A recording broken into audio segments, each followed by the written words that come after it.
이게 사해사본입니다. 1947년도 이스라엘 사해바다 옆에 쿰란이라는 동굴에서 발견이 된 이 성경들인데요. 자, 보시면 예수님이 태어나시기 전 1500년 전부터 성경이 쓰여져서 예수님 태어나신 이후 100년까지 기록이 된 것이 지금 우리가 보고 있는 성경인데요. 예수님 태어나시기 전에 기록한 것을 구약이라고 합니다. 39권이죠. 예수님 태어나신 이후 기록된 것을 신약, 그리고 27권, 합이 66권입니다. 여기 약이라고 똑같이 들어가죠? 요거는 약속이라는 뜻입니다. 그러니까 구약, 옛날 약속, 신약, 새로운 약속, 그 두 가지가 합쳐져서 성경인데, 이 성경을 기록할 당시 종이가 없었습니다. 그러니까 짐승 가죽에다가 글을 기록을 하는데 이게 보관이 안 되는 거예요. 그러니까 이 원본을 손으로 옮겨 적는 겁니다. 그걸 사본이라고 말합니다. 앞에 필자를 뺀 겁니다. 필사본, 손으로 옮겨 적었다 그 얘기죠. 그 사본을 다른 나라 말로 옮겨 적게 됩니다. 그것을 역본이라고 하는데 앞에 번자를 뺀 겁니다. 지금 우리가 보고 있는 건 역본을 보고 있는 거죠. 한국말로 옮겨진 것을 보고 있는 겁니다.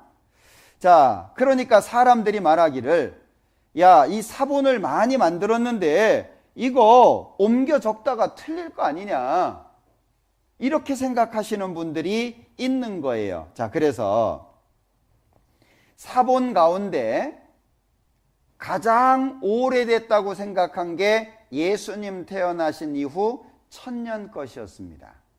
그런데 1947년도에 쿰란 이 사해 사본이 발견이 됐는데 이게 예수님 태어나시기 200년 전쯤 것으로 확인이 됐어요. 그러면 시간차가 1000년이 넘죠? 요 두 사본을 비교해 봤다는 거예요. 그랬더니 요 밑에 설명이 되어 있죠? 사해사본의 발견, 성경이 후대 몇몇 사람들에 의해 고쳐진 것이 아닌가 하는 의혹이 불식되다. 내용이 바뀌지 않았다는 겁니다. 쿰란 동굴이죠. 자, 사람이 옮겨 적었다. 그러니까는요, 아주 쉽게 생각하시는 분들이 있는데 규칙이 있어요. 옮겨 적을 때. 첫째, 소가죽이 아닌 송아지 가죽을 씁니다. 둘째, 죽인 송아지가 아니라 죽은 송아지 가죽을 씁니다. 졸다가 들으면 그게 그겁니다. 셋째, 하나님이라는 글자가 나오면 목욕을 합니다. 하나님이라는 글자가 나오면 붓을 바꿉니다. 구약에 하나님 관련된 이름이 10,000번 정도 나옵니다. 목욕 몇 번 해야 되죠?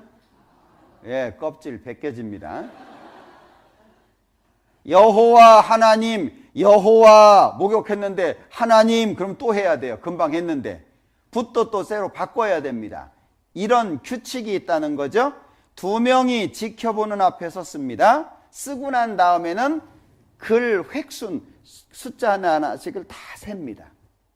그리고 만일 쓰다가 틀리게 되면 틀린 부분을 도려내고 다시 씁니다. 짐승 가죽이니까요. 그런데 하나님이라는 글자가 틀리면 얼만큼 썼든지 다 폐기하고 다시 씁니다. 쉬울까요? 이게 보통 사명감 갖지 않으면 못하는 겁니다. 너희는 여호와의 책을 자세히 읽어보라. 이것들이 하나도 빠진 것이 없고 하나도 그 짝이 없는 것이 없으리니 이는 여호와의 비를 명하셨고 그의 신이 이것들을 모으셨습니다. 다시 말하면 성경이 기록되고 모아지고 보존되는 뒤에는 누가 계시다는 거죠? 하나님이 계시다는 거예요. 왜? 우리는 일반적으로는 자연을 본다든지 양심을 생각한다든지 또는 삶 속의 경험들을 통해서 신이 있겠다 이걸 느껴요. 그런데 구체적으로 알 수 있는 방법은 성경밖에 없어요. 신이 있겠다. 그거는 개인적으로 다 차이는 있지만 느낄 때가 있어요. 그래서 우리 옛날 어르신들도 임사호천이라고 말하잖아요. 아내가 큰 병에 걸렸어요. 하나님도 안 믿었다는 사람이 살려달라고 빌어요. 병원 기도실에 가가지고 눈물을 흘리면서 기도를 해요. 살려만 주시면 제가 하나님 믿겠습니다. 기적적으로 살아났어요. 믿을까요? 예, 물론 잘 아시는 대로 안 믿습니다.